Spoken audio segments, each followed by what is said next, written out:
ഇന്നലെ INTUC-യുടെയും അതുപോലെ ബ്ലോക്ക് കോൺഗ്രസ് കമ്മിറ്റിയുടെയും ഒക്കെ പ്രവർത്തകർ ബ്ലോക്ക് കോൺഗ്രസ് പ്രസിഡന്റ് നേതൃത്വത്തിൽ എനിക്ക് സ്വീകരണം നൽകിയിട്ടുണ്ടായിരുന്നു.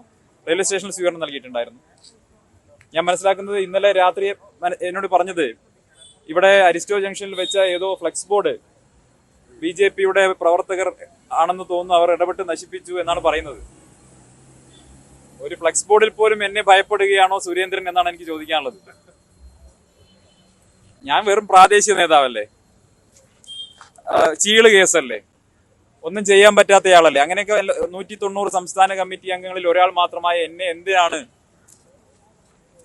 ശ്രീ K. സുരേന്ദ്രനും അദ്ദേഹത്തിന്റെ സംഘങ്ങളും ഭയക്കുന്നത് എന്ന് മനസ്സിലാകുന്നില്ല.